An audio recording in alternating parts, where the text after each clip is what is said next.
The knock on the door came at 7 in the morning, sharp and loud, the kind of knock that makes your stomach drop before your mind even understands why. Maria Alvarez opened the door still in her work uniform, coffee cup in her hand, and found a folded paper taped to the wood where the knock had come from. She peeled it off before it could fall to the floor. Her eyes moved fast across the words, and her chest went tight. 7 days. 7 days to pay everything she owed, or leave the apartment she had called home for 2 years. She read it twice, then a third time, hoping the numbers would somehow change on their own. They did not. Her hands were shaking as she stepped back inside and shut the door behind her. In the next room, her 2 children were still asleep, unaware that their entire world could shift in a single week. Maria pressed her back against the door and closed her eyes, trying to breathe slowly, trying to keep the panic from spreading through her chest like fire through dry grass. She had known the bills were piling up. She had known the calls from the property office were getting more serious with every missed conversation. But somehow, knowing it in the back of her mind was different from holding it in her hands, printed in black letters, with a deadline circled in red ink. She thought about her mornings at the diner, pouring coffee for strangers who tipped in coins, wiping down counters before the sun had even fully risen. She thought about her evenings cleaning offices long after the city had gone quiet, mopping floors under buzzing fluorescent lights while her children slept at home with a neighbor watching over them. She thought about the car that broke down last month, swallowing the small savings she had built up over almost a year.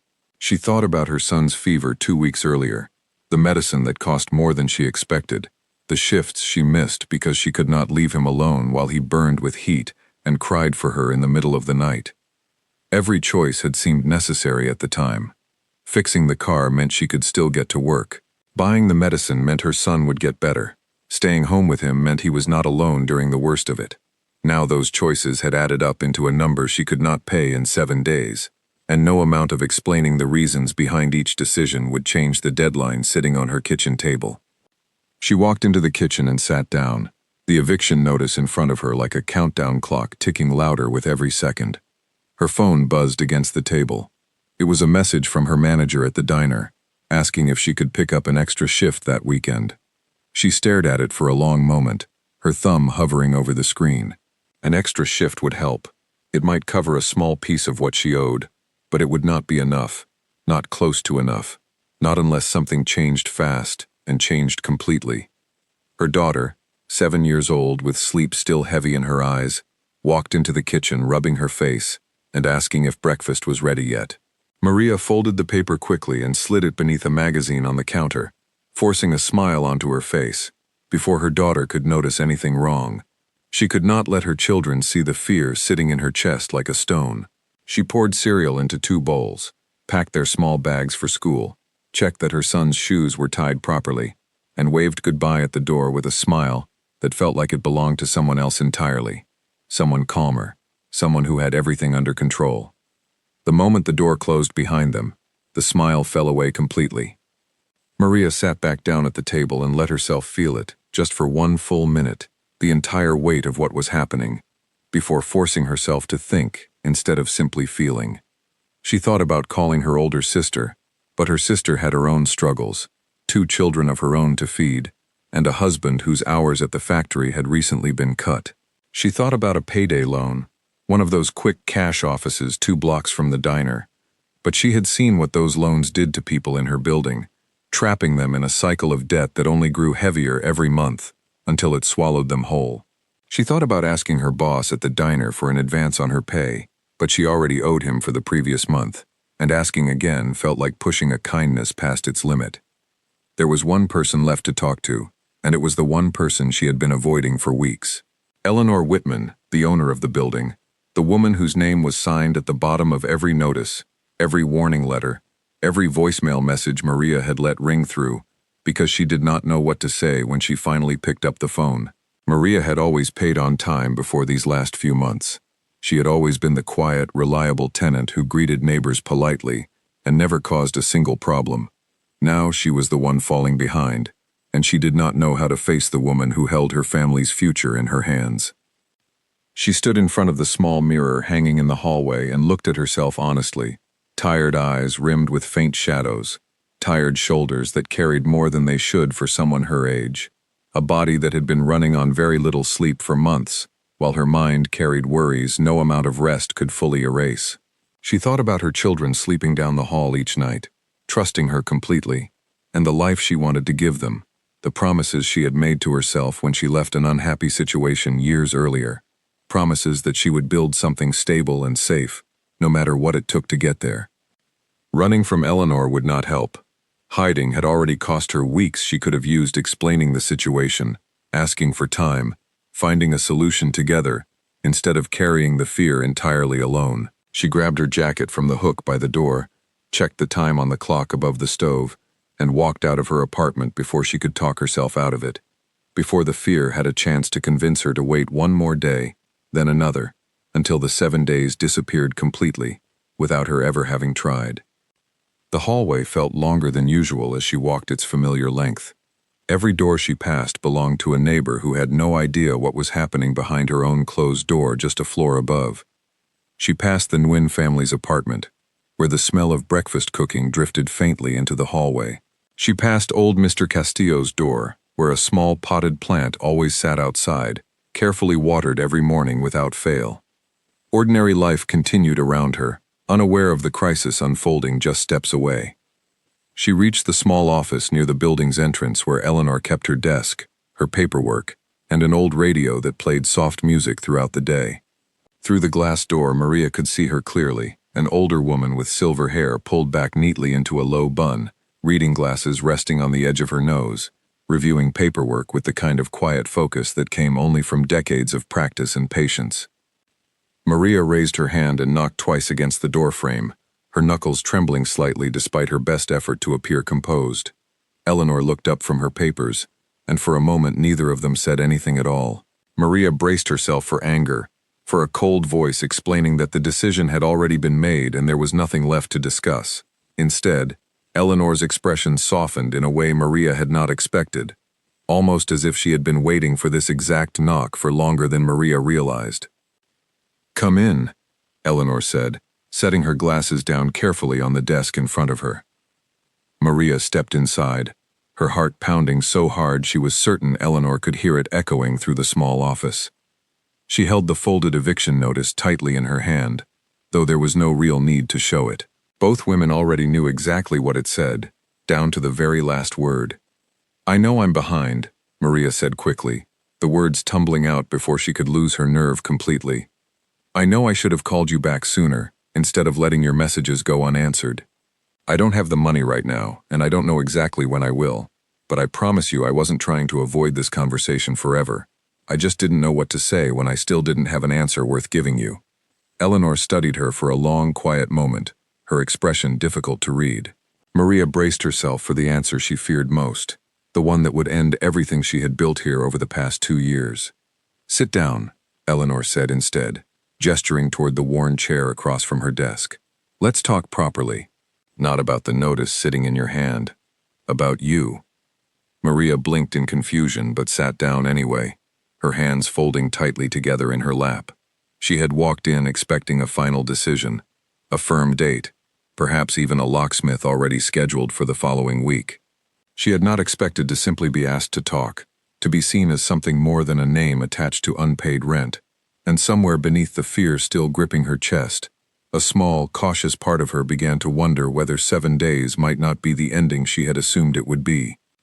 Eleanor leaned back slowly in her chair, watching Maria with the careful attention of someone studying a puzzle before deciding how best to approach it. The office stayed quiet, except for the soft hum of the old radio playing in the corner, a station that mixed gentle music with occasional local news updates. Neither of them reached over to turn it off. The sound filled the silence in a way that made the conversation feel less like a confrontation and more like two people simply sitting together, working through something difficult side by side. "You've lived here 2 years," Eleanor said finally, breaking the quiet. "In that time, you never missed a single payment until 3 months ago. That tells me something important. It tells me this isn't carelessness on your part. Something happened, something significant enough to knock everything off balance." Maria nodded slowly, surprised that Eleanor had kept such close track of details most landlords would never bother noticing. She explained everything in careful pieces. her voice growing steadier even as her hands stayed clenched together in her lap. She talked about her car breaking down and how much it cost just to get it running again well enough to reach work each day. She talked about her son's illness, the long nights she had stayed awake watching his fever rise and fall, the shifts she missed because there was simply no one else available to care for him properly. She talked about losing a better-paying position months earlier, one that had allowed her to stay comfortably afloat, and how the diner and the evening cleaning work together barely covered rent, let alone anything beyond the bare minimum. Eleanor listened without a single interruption, her eyes remaining steady on Maria's face the entire time she spoke. When Maria finally stopped talking, feeling as though she had revealed far more than she intended, Eleanor simply nodded once, thoughtfully, as if fitting the final pieces of a picture into place. "Life doesn't ask permission before it becomes difficult," Eleanor said quietly. "It simply happens, one hardship after another, and you're left trying to hold everything steady while it does." Maria let out a slow breath she had not realized she was holding. It was the first time in weeks that someone had responded to her situation with genuine understanding instead of frustration or growing impatience. "I'm not asking for pity," Maria said carefully, choosing her words with care. "I just need a little time, and maybe some guidance on how to make this right. I can pay it back eventually. I just need to understand how." Eleanor tilted her head slightly, clearly considering something she had not yet decided how to phrase. "What would you do," she asked slowly, "if money truly wasn't the problem right now? If I told you the debt was gone entirely, just for this moment, forget the notice completely, forget the number circled in red. What would you actually want to build for yourself and your children, if given the real chance to build it?" The question caught Maria completely off guard. No one had asked her something like that in a very long time, if ever. She thought about it honestly, allowing herself to imagine beyond the immediate, suffocating fear pressing against her chest. "I'd want steady, dependable work," she said slowly. "Something I could count on every single week without worrying it might disappear. I'm good at organizing things, at keeping details straight when everyone else is overwhelmed. I handled the scheduling at my old job before I lost it, and I was good at it. I like fixing problems quietly, before they turn into bigger disasters that everyone notices. I just haven't had a real chance to do something like that in a long while." Eleanor nodded slowly, something shifting behind her eyes, as though scattered pieces were finally falling into place inside her mind. She glanced around her small, cluttered office, at the stacks of paperwork covering her desk, the maintenance requests piling up from other tenants that she had been slowly falling behind on, the handwritten ledger she updated every night, because she had never fully trusted the newer computer systems her nephew kept insisting she should switch to. "I've been running this building alone for a long time," Eleanor said, her voice carrying a quiet weariness Maria had not noticed before. "My husband used to handle most of this before he passed away. Since then, I've done my best to manage everything myself, but I'm slower than I used to be. And there is simply more here to keep track of than one person can manage properly, no matter how hard she tries. I've noticed you know, long before this notice ever appeared on your door. I've seen how you treat your neighbors, how you help carry groceries for the older tenants without ever being asked, how your children say good morning to everyone in the hallway instead of running past them the way so many children do these days." Maria felt a lump rise in her throat, unsure exactly where this conversation was heading, afraid to hope too much, in case that hope turned out to be entirely misplaced. "I'm not saying this simply to make you feel comfortable before still asking you to leave," Eleanor continued gently. "I'm saying it because I believe there might be a different path forward here, one that helps both of us instead of helping only one side, while leaving the other exactly where they started." Maria's heart pounded loudly in her chest. "What kind of path do you mean?" Eleanor did not answer immediately.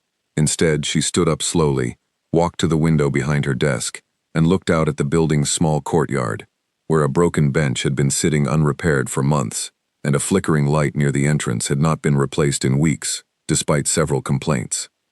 "Come back tomorrow morning," Eleanor said finally, turning back to face her directly. "Same time as today. I want to think this through properly and completely before I say anything more, because if I offer you what I'm beginning to consider, I want to be absolutely certain I mean every part of it." Maria wanted desperately to ask more questions right then, wanted certainty immediately, rather than another full day of waiting and wondering, but something steady in Eleanor's tone told her this was not a moment to push further. She nodded instead, thanked her quietly, and walked out of the office in a daze, the eviction notice still folded tightly in her pocket, yet somehow feeling lighter than it had felt just 1 hour earlier that same morning. Outside, the sun had risen higher into the sky, and the street outside the building filled with the ordinary sounds of a normal morning. Cars passing steadily, someone's radio playing faintly from an open window upstairs, a dog barking somewhere further down the block. Maria stood there for a long moment, breathing it all in slowly, trying to steady the storm of emotions swirling inside her chest. Hope was a dangerous thing to hold on to when you had been disappointed too many times before, but it was difficult not to feel at least a small flicker of it now. However cautious that flicker remained. She walked back toward her apartment slowly, replaying every word of the conversation in her mind, again and again.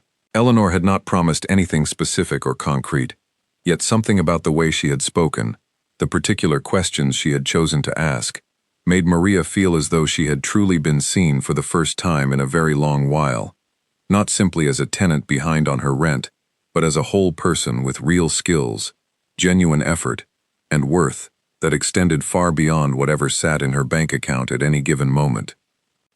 That night, after her children had finally fallen asleep, Maria sat once more at the kitchen table, though this time the eviction notice was not the only thing occupying her racing mind.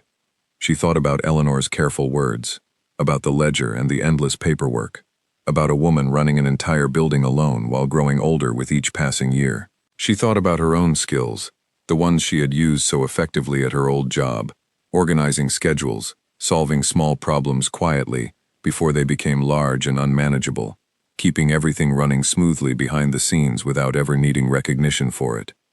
She did not know exactly what Eleanor intended to offer the following morning.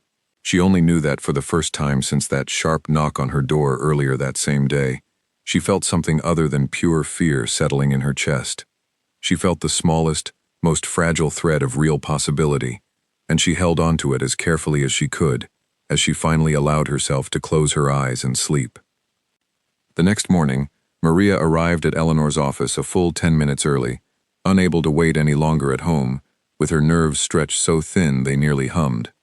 Eleanor was already there waiting, a cup of tea steaming gently beside her, papers spread carefully across the desk in a way that looked deliberate rather than simply cluttered. She gestured for Maria to sit down, and this time there was an entirely different energy filling the small room, something more decided, more certain than the cautious uncertainty of the previous day. "I spent last night thinking very carefully about what I want to offer you," Eleanor began, folding her hands neatly on top of the desk. "And I want you to listen closely before responding, because this isn't a simple gift I'm offering. It's a genuine proposal, and it comes with real responsibility attached to it." Maria nodded, sitting up straighter in her chair, every part of her attention fixed completely on Eleanor's next words. "Instead of paying your back rent in cash over the coming months, which I understand you cannot realistically do," Eleanor said slowly, "I want you to work for me directly, not cleaning, not anything menial or beneath what you're capable of. I want you to help me manage this entire building, coordinate with tenants whenever issues arise. Keep the ledger properly updated instead of the mess I've allowed it to become. Schedule repairs before small problems turn into expensive emergencies. In exchange, your back rent will be completely forgiven, and your future rent will be significantly reduced for as long as you continue taking on these responsibilities." Maria's breath caught sharply in her throat. She had expected, at most, a modest payment plan, perhaps a small extension on the deadline. She had never expected anything close to this. "I don't understand," Maria said slowly, shaking her head slightly. "Why would you trust me with something like that? You barely know me, beyond being one of your tenants for 2 years." "I know more than you might think," Eleanor said with a small, knowing smile, tugging at the corner of her mouth. "I know you show up consistently, even when circumstances are difficult. I know you handle real pressure without falling completely apart, even now, sitting calmly in front of me instead of avoiding this conversation entirely. Those are qualities I simply cannot teach someone from scratch. Either a person has them already, or they don't, no matter how much training you offer." Maria's mind raced rapidly, torn between overwhelming relief and a persistent nagging voice warning her that something this generous surely could not be as simple as it sounded. "What happens after these first months pass?" she asked carefully. "What if I turn out not to be good enough at this? What if this entire arrangement doesn't work out the way you're currently imagining it will?" Eleanor considered the question seriously, without dismissing it or brushing it aside. "Then we sit down and talk honestly about it, and we figure out the next step together, side by side. But I don't offer things I don't genuinely believe in, Maria. I've watched enough people pass through my life over the years to know the clear difference between someone simply looking for an easy way out of a hard situation and someone who truly needs an opportunity they simply haven't been given yet." The small room fell quiet as Maria absorbed everything Eleanor had just said. This was no longer only about avoiding eviction.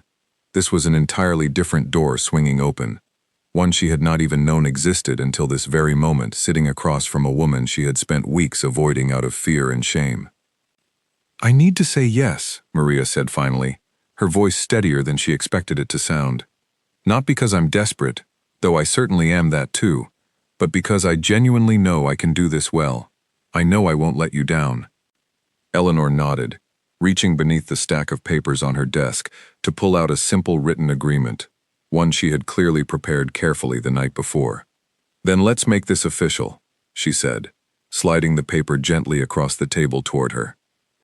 Maria read through it carefully from beginning to end, her hands no longer trembling the way they had trembled the previous day. When she reached the bottom of the page, she picked up the pen Eleanor offered her without hesitation and signed her name, feeling as though she were signing not merely an agreement, but the very first page of an entirely new chapter of her life. The weeks that followed moved faster than Maria had ever expected them to. She learned the building's rhythms the same way she had once learned the rhythms of the busy diner, quickly, and by paying extremely close attention to every small detail. Eleanor walked her patiently through the ledger first, showing her how rent payments were tracked month after month, how maintenance costs were properly recorded, and how small mistakes in the paperwork had been quietly piling up unnoticed for months before Maria's arrival. Maria found the work strangely calming despite its complexity. Numbers made sense to her in a way that fear never had. She could organize a spreadsheet or reorganize a filing system and see immediate, visible progress, something she had been sorely missing from her life for a very long time. The first real test of her new responsibilities came within her second full week, when a pipe suddenly burst in an apartment on the third floor, belonging to an older tenant named Grace Whitfield, no relation whatsoever to Eleanor despite sharing a similar-sounding last name. Water was spreading rapidly across the apartment floor, and Grace, who relied on a cane and moved slowly because of her hip, could not manage the growing emergency entirely on her own. Maria's phone rang loudly while she was still finishing her shift at the diner, and instead of panicking the way she might have months earlier, she thought back carefully to everything Eleanor had shown her over the previous days. She called the plumber whose number was already saved in the building's emergency contact list, gave clear and calm instructions regarding the address and the urgency of the situation, and rushed over herself the moment her shift ended to help Grace move her furniture safely away from the rising water and reassure her that everything was completely under control. By the time Eleanor arrived at the scene, having heard about the sudden emergency from another tenant, the situation was already calm and manageable. Grace sat comfortably in a dry corner of her living room, wrapped snugly in a warm blanket, sipping tea that Maria had prepared for her, while the plumber worked steadily on repairing the damaged pipe. Eleanor watched the entire scene for a long, quiet moment before saying anything at all, taking in exactly how naturally Maria had stepped into this new role, without waiting for permission or detailed instructions from anyone else. "You didn't call me first," Eleanor said quietly, once the two of them stepped out into the hallway alone. Maria's stomach tightened immediately, afraid she had overstepped some invisible boundary. "I know. I probably should have. I just didn't want to waste precious time explaining the full situation over the phone, when Grace clearly needed help right away." Eleanor's expression softened slowly into something close to genuine pride. "That's exactly the instinct I was quietly hoping you had," she said warmly. "Handling problems quickly before they turn into full disasters. That's really the entire job, when you strip away all the paperwork surrounding it." Maria exhaled slowly, relief washing gently over her entire body. It was a small moment in the grand scope of things, but it confirmed something deeply important, both to Eleanor and to Maria herself. She was not simply filling a temporary role to escape an overwhelming debt. She was becoming genuinely capable at this work, skill by skill. And she was beginning to feel real, quiet pride in that fact for the first time in longer than she could remember. Not every single day passed as smoothly as that first emergency, however. There were tenants who resisted the sudden change, uncomfortable seeing a new, unfamiliar face handling their concerns, instead of the familiar, if aging, presence of Eleanor herself.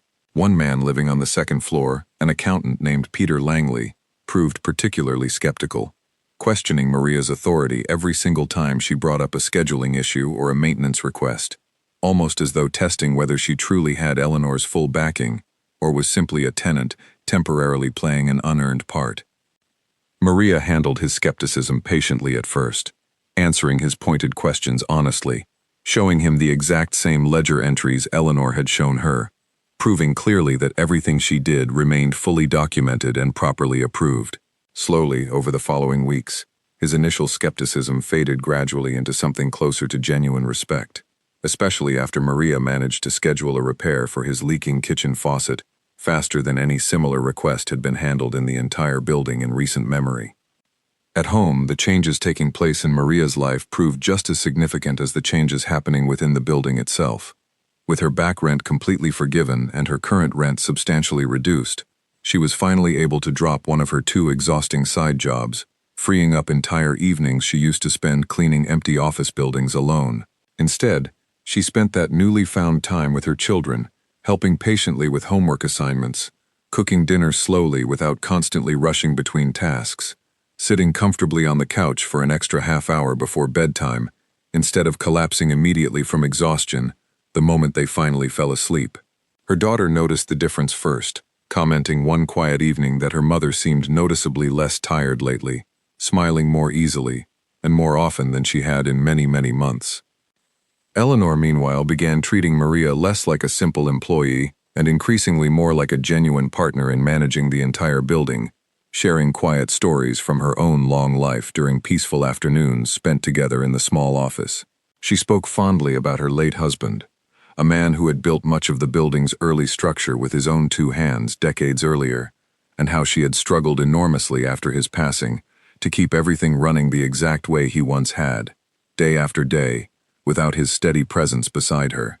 She spoke, briefly and quietly, about a time early in her own life when a stranger had shown her completely unexpected kindness during a period of severe financial hardship, an act of generosity she had never once forgotten and had quietly hoped, for many years, to eventually pass forward to someone else who truly needed it. "I think I've finally found the right person to pass it forward to," Eleanor said one calm afternoon, watching Maria organize a tall stack of maintenance requests with practiced, confident efficiency. Maria looked up from her work, deeply touched by the words but unsure exactly how to respond adequately in the moment. "I hope I keep proving you right," she said simply, meaning every word of it. Eleanor smiled warmly. "You already have, more than you probably realize." As the weeks steadily turned into months, Maria settled fully and comfortably into her new responsibilities, growing more confident with every single problem she successfully solved, and every tenant she genuinely helped along the way. But not everyone connected to Eleanor's life felt pleased about this new arrangement, and soon enough, a serious challenge would arrive that had nothing at all to do with pipes, ledgers, or scheduling repairs, and everything instead to do with proving, once and for all, that this remarkable opportunity had truly been earned rather than simply handed over without merit. 4 months into the new arrangement, Maria had settled into a steady rhythm that felt, for the very first time in years, like genuine stability rather than constant, exhausting survival. She woke early each morning, prepared her children carefully for school, and spent her mornings managing the building's various needs before heading to her afternoon shift at the diner, a job she kept now only because she genuinely enjoyed its small, familiar routine, not because she desperately needed the extra income simply to survive month to month. The building itself had transformed noticeably as well during these 4 months. The broken bench sitting in the courtyard had finally been repaired properly. The flickering light near the entrance now worked reliably, replaced quickly during Maria's second full week on the job. Tenants who once called Eleanor directly with every small complaint now called Maria first instead, trusting completely that she would either solve the problem herself right away or bring in the correct help quickly and efficiently. Eleanor had begun stepping back more and more from daily operations, trusting Maria increasingly with decisions that would once have required her direct, personal approval every single time. It was a level of trust that had been earned slowly and steadily, through consistent effort rather than any single dramatic moment, and both women clearly understood that important distinction between them. But trust carefully built between two people did not always extend easily or automatically to others watching curiously from the outside. Eleanor's nephew, a sharp, business-minded man named Daniel Whitfield, had been managing several of his aunt's separate financial matters from a distance for years, mostly involving investments entirely unrelated to the building itself. When he eventually learned about this new arrangement, one involving substantially forgiven rent and an important management role given to a tenant who had recently faced serious eviction, he grew immediately suspicious, genuinely worried that his aging aunt was somehow being taken advantage of by someone clever enough to spot a valuable opportunity in her natural, generous kindness. He arrived completely unannounced on a quiet weekday afternoon, walking briskly into Eleanor's office while Maria happened to be reviewing maintenance schedules at the desk beside her, a comfortable routine the two women had settled into naturally over the previous months. Daniel's expression tightened visibly with concern the moment he saw the arrangement playing out in real time. Two women working calmly side by side, as though nothing unusual had happened at all between them. "Aunt Eleanor," he said, his voice carrying a carefully controlled tension beneath the surface. "Can we talk? Privately, if you don't mind?" Eleanor glanced briefly toward Maria, who quietly gathered a small stack of papers and stepped out into the hallway to wait, though she could still hear muffled, tense voices drifting through the closed door, her heart tightening with a familiar, deeply uncomfortable feeling she recognized instantly from months earlier. Inside the office, Daniel wasted absolutely no time getting to his point. "You forgave months of unpaid rent for a tenant who couldn't pay her bills, and now she's managing your entire building? Do you truly understand how that sounds to anyone hearing it from the outside? People take advantage of situations exactly like this all the time, whether you want to believe it or not." "I understand precisely how it sounds," Eleanor replied calmly, entirely unbothered by his sharp tone. "And I understand her actual situation far better than you currently do, because I took the time to genuinely sit down and listen to her properly, instead of immediately assuming the very worst about her intentions." "That's not really the point," Daniel said, frustration creeping steadily into his raised voice. "The real point is that you're not thinking clearly enough about the risks involved here. You're getting older every year, and important decisions like this genuinely need proper oversight from someone else. What if she's simply better at convincing you of things than she actually is at managing anything properly long-term?" Eleanor's expression hardened slightly at that remark, though her voice remained perfectly steady and calm throughout. She fixed a burst pipe faster and more calmly than any hired contractor has managed in years around here. "She's balanced this building's ledger more accurately over 4 months than I managed entirely alone during the previous 2 years combined. She handles every tenant with a level of patience I haven't witnessed from anyone I've personally employed before her. This isn't blind, foolish trust on my part, Daniel. This is respect that has been genuinely earned day after day through real effort." Daniel paused there, clearly not expecting such a firm, detailed, and confident defense from his aunt. Still, his underlying concern did not fully disappear from his expression. "Then prove it properly," he said finally, crossing his arms. "Let me personally review the numbers myself. Let me see exactly what has genuinely changed since she started this role. And if everything truly is as good as you keep insisting it is, I will step back completely and never question this arrangement again." Eleanor considered this reasonable request for a long moment before finally nodding in agreement. "Fine, but you will see for yourself very soon that I haven't lost my judgment at all. If anything, I've finally found someone who genuinely shares it with me." Out in the hallway, Maria had overheard enough of the tense conversation to understand exactly what was coming next. Her stomach tightened with a nervous, familiar energy she had not truly felt since the very first day that eviction notice appeared taped to her apartment door months earlier. This was no longer simply about paperwork or routine scheduling anymore. This was about proving, directly in front of someone determined to view her as a problem, rather than a genuine solution, that everything she had carefully built over these past months was entirely real and fully earned.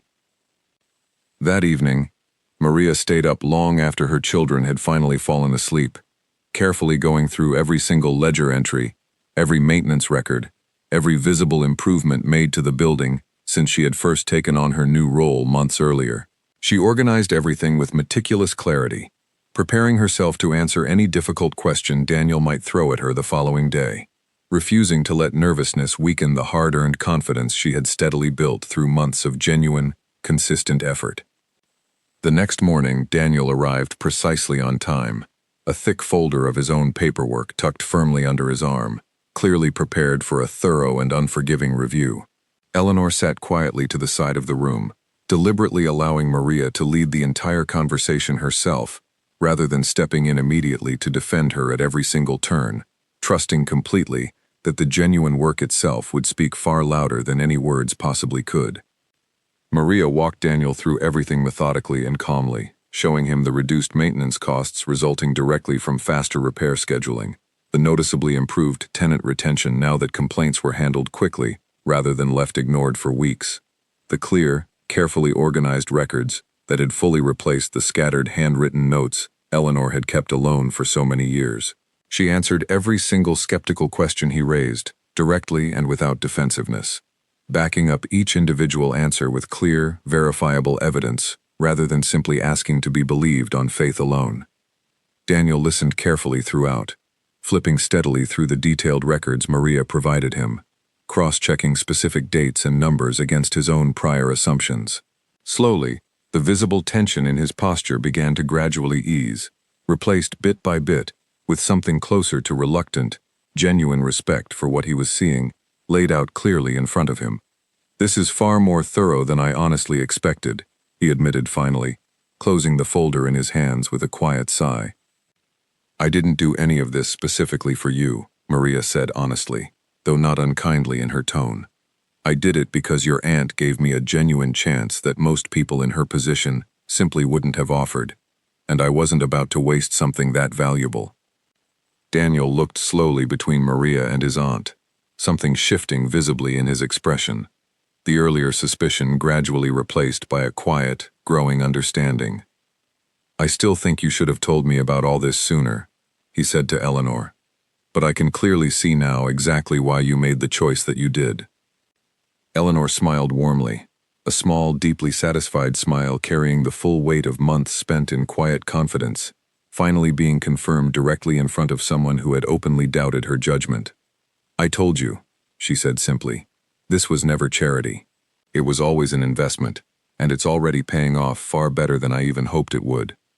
Daniel left later that afternoon carrying far less tension than he had arrived with that morning, and though the entire conversation had certainly been uncomfortable at times, it had also settled something genuinely important, not just for Eleanor's extended family, but for Maria herself, who now understood more clearly than ever before that everything she had carefully built could withstand real, honest scrutiny, because every part of it had been built honestly, one earned responsibility at a time, without shortcuts or excuses along the way.